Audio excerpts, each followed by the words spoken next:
Hello बच्चों, कैसे हैं आप। आपका स्वागत है मेरे YouTube channel reasoning with brain trainer. आज मैं आपको एक नई कहानी सुनाऊंगी। कहानी सुनना अच्छा लगता है ना आप सबको? मुझे भी अच्छा लगता है। चलिए आज मैं आपको एक नई कहानी सुनाती हूँ, आधा फूल और गायब हाथी। चलिए देखते हैं। इस कहानी के 3 मुख्य पात्र हैं। पहला पात्र है किटी, उम्र 16 साल, कक्षा 11वीं, गुण जोश भी हैं और होश भी। किट्टी के लिए कुछ भी इम्पॉसिबल नहीं है। हमारी कहानी का दूसरा पात्र है अदरक, ना उम्र 15 साल, गुण 1 नंबर का जुगाड़ू। अदरक के पास तरकीब की भरमार है, भरमार। हमारी कहानी का तीसरा पात्र है तारा, उम्र 12 साल, कक्षा 7वीं, गुण जानकारी की चलती फिरती किताब। तारा कभी झूठ नहीं बोलती। बच्चों, आप भी तारा की तरह झूठ नहीं बोलिएगा। तीनों बदलीपुर में रहते हैं। तीनों को जासूसी करने का बड़ा शौक है। बदलीपुर में कुछ भी होता है तो तीनों पहुंच जाते हैं केस सुलझाने। इन तीनों ने मिलकर एक टीम बनाई है जिसका नाम है, बताइए बच्चों, जिसका नाम है आधा फूल। जिसका नाम है आधा फूल। बच्चों, आपको मेरी कहानी कैसी लगती है? आप उस कमेंट बॉक्स में कमेंट करके जरूर बताइएगा। बदलीपुर में विवेक नाम का एक लड़का रहता था। वो अपने रूप रंग से बिल्कुल भी खुश नहीं था, हर दम उदास रहता। देखिए, इसमें जो विवेक है वो शीशे के सामने अपने को देख रहा है और कह रहा है, मैं कितना मोटा हूँ, काश मैं भी खूबीलाल जैसा दिख पाता। ये देखिए, खूबीलाल है और ये विवेक है।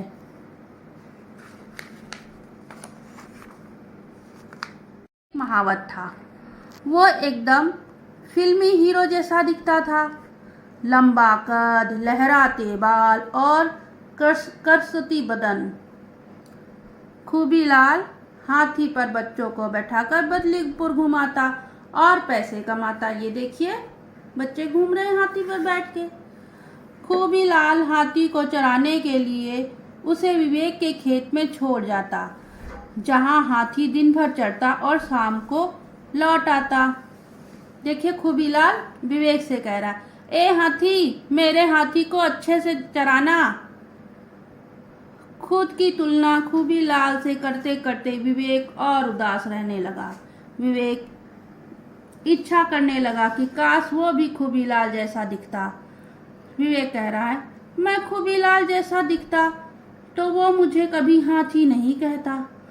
वो अच्छा दिखता है, इसलिए सब उसे पसंद करते हैं और वो खुश रहता है। एक दिन खूबीलाल रोता हुआ आधा फूल के पास गया। कहाँ गया? आधा फूल टीम के पास। ये टीम किसकी है?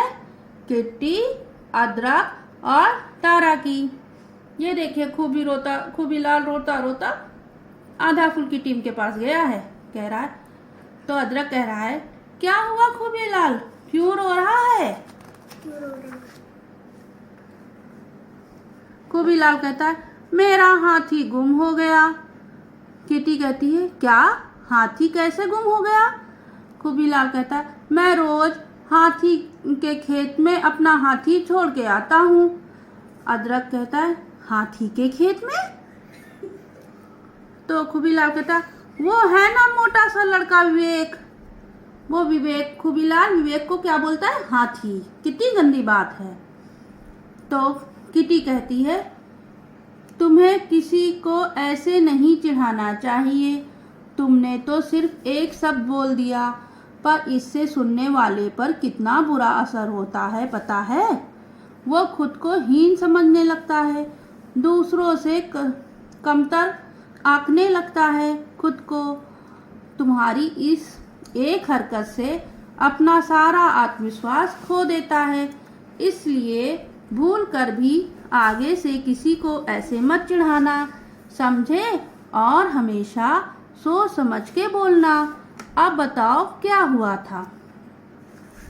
देखिए खूबीलाल बता रहा है, रोज हाथी अपने आप घर आ जाता, आज नहीं आया तो मैं लेने गया। मुझे तो विवेक ने कहा, मुझे क्या पता हाथी का, वो तो यहाँ से कब का निकल गया। खूबीलाल कहता है, पता नहीं मेरा हाथी कहाँ है, मुझे मेरा हाथी चाहिए। किससे कह रहा है? आधा फूल की टीम से। तारा कहती, मुझे पता है तुम्हारा हाथी किसने लिया है। तो विवेक कहता है, किसने? तो वो तारा कहती है, विवेक ने। तो अदरक कहता है, क्या सबूत है? तो किट्टी कहती, मैं तारा की बात समझ गई, सबूत विवेक के घर पर ही मिलेगा। चारों विवेक के घर जाते हैं। तो देखिए खूबीलाल उंगली दिखा के विवेक को कह रहा है, वो रहा हाथी। तो अदरक कहता, उसका नाम विवेक है, उसे हाथी मत कहो। फिर किट्टी कहती है, मुझे पक्का यकीन है हाथी की गुत्थी यहीं सुलझेगी। तारा कहती, चलो उससे बात करते हैं। किससे? विवेक से। विवेक कहता, क्या चाहिए, यहाँ क्यों आए हो? किट्टी कहती, विवेक क्या तुमने खूबीलाल का हाथी देखा है? तो विवेक कहता है, मुझे कुछ नहीं पता। देखिए परेशान हो जाता है, कहता मुझे कुछ नहीं पता। तो अदरक कहता है, घबराओ मत, जितना भी पता है बता दो। विवेक तेजी से भागने लगता है। किट्टी अदरक उसको दौड़कर पकड़ते हैं। तो विवेक कहता है, किट्टी कहती है, भाग क्यों रहे हो, हमसे बात करो। तो देखिए विवेक कह रहा है, देखो खूबीलाल की बॉडी और बाल कितने अच्छे हैं, तुम्हें नहीं पता कि मुझे कैसा लगता है जब वो मुझे हाथी बुलाता है। ऐसे में मैं अपनी तुलना खूबीलाल से कैसे ना करूं। देखिए विवेक खूबीलाल के बारे में बता रहा है। किसको बता रहा है? आधा कुल की टीम को। विवेक कह रहा है, मैं तो उसके जैसा गोरा भी नहीं, अदरक जैसा सांवला हूँ। मैंने खूबीलाल जैसा दिखने की बहुत कोशिश की है, पाउडर लगाया, जेल लगाया, बाल सेट किए, फिर भी वैसा नहीं बन पाया। विवेक कह रहा, खूबीलाल ने मेरे जले पर नमक छिड़कने का काम किया, मुझे हाथी कहकर चिढ़ाया। विवेक की बात सुनकर किटी, तारा, अदरक भी उदास हो जाते हैं। अदरक कहता है, किसी को ऐसे चिढ़ाना गलत है, ऐसा बिल्कुल नहीं करना चाहिए था खूबीलाल को। विवेक कह रहा है, मैं खूबीलाल जैसा ना दिख पाने के कारण खुश नहीं रह सकता, तो उसको तो अपने जैसा उदास बना सकता हूँ। यह सोचकर मैंने हाथी छुपा दिया। विवेक की बात सुनकर उस सबको मामला समझ आ गया। तो ये बात है, किटी कह रही है। अदरक कहता है, पर विवेक तुम खूबीलाल जैसे नहीं दिखते, तो उसमें उदास होने वाली क्या बात है। मैं सांवला हूँ और मैं भी कभी कभी अपनी तुलना दूसरों से करता हूँ, क्योंकि यह बहुत आम बात है, ऐसा सभी करते हैं। लेकिन मैं अपने आप को रोककर याद दिलाता हूँ कि मैं हर एक इंसान अपने आप में खास है और उसके बाद मुझे बुरा नहीं लगता।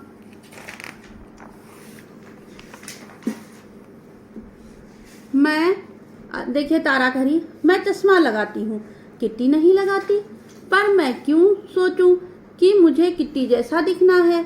मैं तारा हूँ और तारा ऐसी ही अच्छी है, किसी के जैसी नहीं, सब खुद के जैसी, बस खुद के जैसी दिखती है तारा। विवेक किटी कह रही है विवेक से, विवेक अपनी तुलना खूबीलाल से करके तुम खुद परेशान हुए ना। अगर कोई चिढ़ाता है तो जो भी तुम्हें तुम्हारे सबसे नज़दीक हो जिस पर तुम भरोसा करते हो उसको बताना चाहिए। तो विवेक कहता है, मुझे बात समझ आ गई। अब मैं अपनी तुलना किसी से नहीं करूँगा। विवेक कह रहा है, मुझे अब समझ में आ गया कि दूसरों के साथ अपने रंग रूप की तुलना करना कितना हानिकारक हो सकता है। इससे रिश्ते बिगड़ सकते हैं। तुलना करके हम खुद और दूसरों को दुख पहुंचाते हैं। देखिए खूबीलाल भी हाथ जोड़ के कह रहा है, मुझे माफ़ कर दो विवेक, मैंने तुम्हें हाथी बोल के चिढ़ाया। मैं अब ऐसा कभी नहीं करूँगा। दोनों दोस्त बन जाते हैं और गले मिलते हैं। अदरक कह रहा है, अब ये तो बता दो कि हाथी कहाँ है। विवेक सबको खेत में ले जाता है। वहाँ गन्ने के बड़े से ढेर के पीछे हाथी खड़ा होता है। ये रहा हाथी, बहुत आराम से रखा है। देखिए खूबीलाल खुश हो जाता है, मेरा हाथी, और उसको गले लगा लेता है। अगले दिन फिर से बदलीपुर में बच्चे हाथी पर घूमने लगे। अदरक कह रहा है, तारा तुम्हें कैसे पता चला कि हाथी को इसी ने गायब किया है। तारा कह रही है, जब खूबीलाल ने कहा कि वो हाथी के खेत में हाथी को चराने ले जाता है, मेरा माथा ठनका। मुझे लगा मामला जरूर लुक्स का है। किट्टी कहती है, खुद की तुलना दूसरों के रंग रूप कद काठी से करने के नुकसान ही नुकसान है। खुद का आत्मविश्वास कमजोर होता है और हम खुद को दूसरों से कम समझने लगते हैं। हर एक अपने आप में खास है। सब में कोई ना कोई ऐसा गुण है जो उसे दूसरों से अलग बनाता है। इसलिए ना तो खुद की तुलना किसी से करनी है और ना ही किसी को चिढ़ाना है। तारा कह रही, ये बात बदलीपुर को आज आधा फूल ने समझा ही दी। आधा फूल जिंदाबाद, हिप हिप हुर्रे। बच्चों, आपको मेरी कहानी कैसी लगी? आपको मेरी कहानी अच्छी लगी हो तो कमेंट बॉक्स में कमेंट जरूर करिएगा। बाय, और मेरे चैनल को लाइक और सब्सक्राइब करिएगा। बाय, फिर मिलेंगे नई कहानी के साथ।